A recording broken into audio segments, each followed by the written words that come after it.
Hi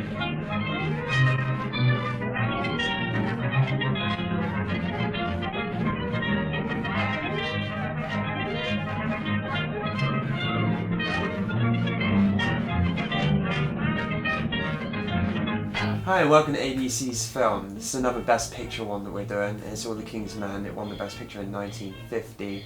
The only thing we know about it is that it's short, which is rare for Best Picture winners. They're usually between 2 and 3 hours. This one's like 1 hour and 39. So we're looking forward to seeing it. Hopefully it's entertaining. And we'll see you after whatever footage I put in after this.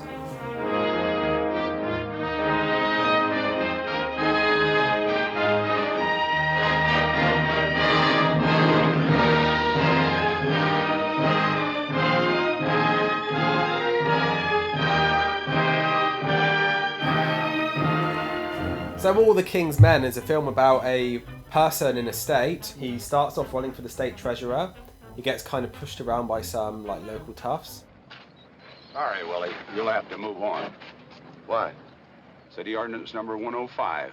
More than 5 people congregating is disturbing the peace. If you folks will be so kind as to read these handbills, my boy will pass them out among you. There's an ordinance against that, too.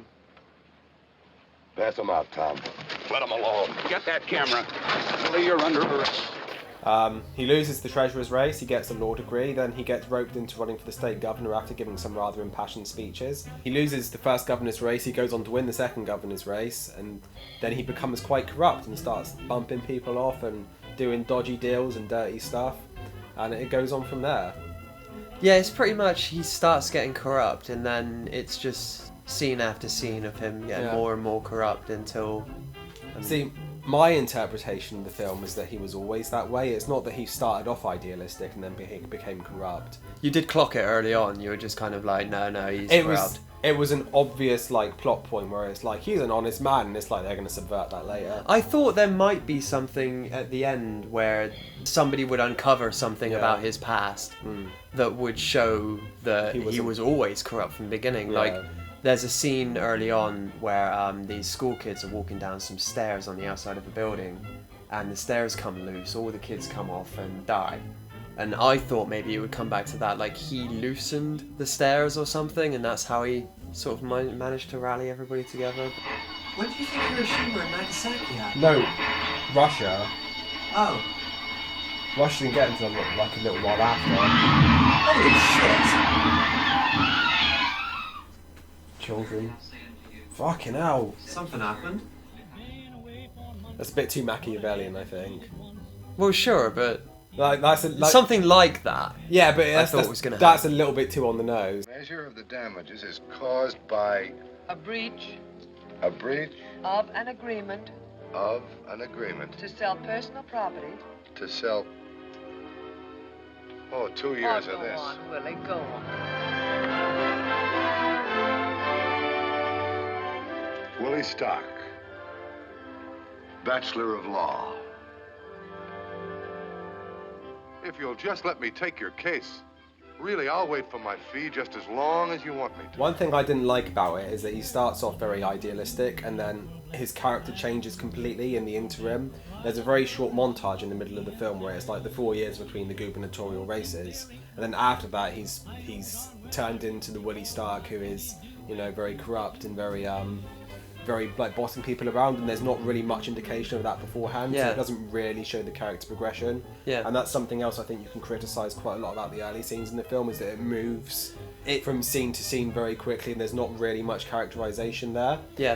There are a lot of instances early on in the film where it will just cut to 2 characters and they'll say a plot point, and then it will cut to another 2 characters and they'll say a plot point, then it will cut to and it just kind of jumps around very quickly. And Alex mentioned when we were watching it that it's one of those things where you can see that if you were reading a book, there would be a lot of story to cover, and we both mentioned that whilst we were happy that it was under 2 hours, because a lot of these Oscar films are close to 3, we both think that this is one of those ones where it could have done with an extra hour just to sort of stretch out some of the scenes a bit and have it flow a bit more natural instead of just cut. What do they know? What do they know about anything? Why did you have to mix her in? Crazy Sadie, you're out of your mind. Am I? Well, why don't you go down and ask her? Or ask him. Ask Shut up. Willie. Go ahead, ask Shut him. up. Ask him. Ow! Ooh. Oh. So Sadie at one point, there's a lack of characterization because she's like complaining that Willie Stark is cheating on her with some floozies, and she's cheating on his wife, and there's really no indication beforehand that she's fallen in love with Yeah, him. we were watching the scene, sort of like, who's she on about? Like, who's cheating on her? Yeah. And then, like, it turned out that it was Willie Stark cheating on her, but Willie Stark was also cheating on somebody else, and that's why she's mad, and it was just... Because I wasn't entirely sure if whether it was like she was his PR person, and she was like, this is really bad for like... Yeah. You know, the impression you're getting. Yeah, into like this is people. going to make him lose a few points in the polls or something Yeah, like exactly. that. After all I've done for him. Now he goes two-timing. He's been two-timing Lucy, so there's another kind of arithmetic for what he's doing to you. Lucy? Why? Lucy's a fool. Also, Barry, Michelle McCambridge, who played Sadie, won Best Supporting Actress. Yeah, she deserved it. I really liked her the way for it. She had, like, pluck, gumption, you know, she was just sort of like, now see here, mister.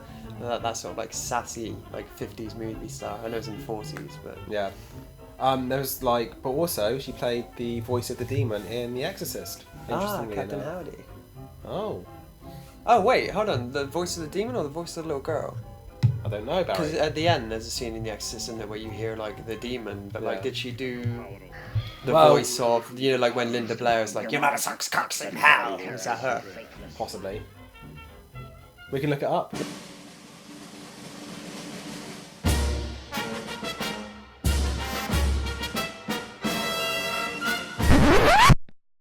Also, Barry, Michelle McCambridge. It's about a hick. A hick like you, if you please. Yeah, like you. He grew up on the dirt roads and the gully washes of a farm. He knew what it was to get up before dawn and get feed and slop and milk before breakfast and then set out before sunup and walk 6 miles to a one-room slab-sided schoolhouse. Oh, this hick knew what it was to be a hick, all right. One thing I find that was quite a strange choice in the film is that there wasn't any black people. Yeah, the film's set in the South. They bring a lot of references to, we want to get the Hicks, you know, you guys are all Hicks and I'm a Hick too. And it cuts to loads of like crowd shots of like, you know, farmers and things like that, and there's no black people in the crowd whatsoever. And I wouldn't expect any of, like, if there were black people in there, obviously it's before the civil rights movement and stuff, so I wouldn't have expected to see many like well-to-do black people, but you would expect that there would be a lot of black people around there. I'm probably indicating my ignorance here, but were black people allowed to vote in the States at that time? I don't know if they were, actually. I feel to like be fair. the novel was written in 1946, but I don't know when the novel was set. Yeah. So it's difficult to tell. I feel like black people got the vote in the 60s with the civil rights movement, but no, not. We don't know anything about history, we just watch films. Yeah. However, even if they weren't there to see a political rally, you would have thought that like there would be black people in the town going to the shop or doing whatever, and that you would see some black people. And there weren't any. I don't remember seeing one, and there was a short period when we were sort of, you know, we'd mentioned it to each other, so we were looking to see, God, is there any? There was none, and that just struck us as strange, even for back then, because in previous films that we've seen, there have been black people, and there have been black people who were just characters. There haven't been like not really as that prominent characters, really. No, There I are mean many it's of not them. like In the Heat of the Night or anything, but you know, there have been black cast members, but not in this one when you would think that there would be. It's peculiar to have a film set in the South where there's no black people, especially considering like the political situation at the time in the South, and you know, Jim Crow laws and everything. Yeah, it's a strange choice, is all. Because I don't think, watching through the Best Picture films, have we ever seen a scene where somebody is being derogatory to a black person? Cimarron. He's not like outwardly racist. No, yeah, but he wasn't being derogatory. No. I mean, like, what I mean is somebody like racially abusing a black person. It's kind of strange. Has somebody been openly racist in one of these films? It's strange because it's something they refuse to acknowledge. In Cimarron, for instance, there's racism against Native Americans. That's something that's is a major plot point throughout the film. Obviously, in The Gentleman's Agreement, it's a film about discrimination, but it's a very safe discrimination at the time. Gentleman's Agreement is a film where a guy goes undercover as a Jewish person to better understand how Jewish people are treated. Dances with Jews, I'd like to call it. Yeah. Well, I mean, just let them get one wrong one in here, and it'll come out of us. It's no fun being the fall guy for the kikey ones. Now look, Miss Wales. We've got to be frank with each other. You have a right to know right now that words like yid and kike and kikey and nigger and coon make me kind of sick no matter who says them. But I only said it for a type. Yeah, but we're talking about a word first. Yeah, I think Gentleman's Agreement was 1946, I think. Yeah. So it's a very topical thing to be doing at the time. Yeah. Obviously, the state had a very complicated relationship with African Americans at the time, let's say. So that's... Hollywood has kind of like a history of not really focusing on civil rights. But not. Yeah, but obviously these are Best Picture winners. These aren't necessarily films that were made at the time. There may have been really good... Yeah, it's true. I mean, I suppose we haven't watched Birth of a Nation, have we? There may have been really good anti-racism films at the time that deal explicitly with the situation of black people in the 40s or so. Have you learned to do that much yet? Here it is! Here it is, you hicks! Nail up anybody who stands in your way! Nail up Joe Harrison! Nail up McMurphy!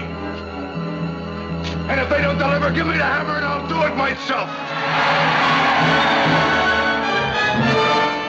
So, that was our discussion on All the King's Men. I quite enjoyed it. I got the impression from Barry that he didn't. Nope. Especially since he said he didn't like it, so that was a pretty good impression. That's a good way to get an impression.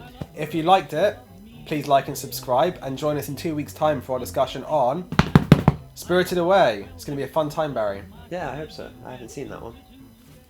Every night I bring her Frankfurter sandwiches, Frankfurter sandwiches. Oh, my baby loves those Frankfurter sandwiches, Frankfurter sandwiches. I try to win her with candy, ice cream and custard. But how she likes hot dogs with mustard.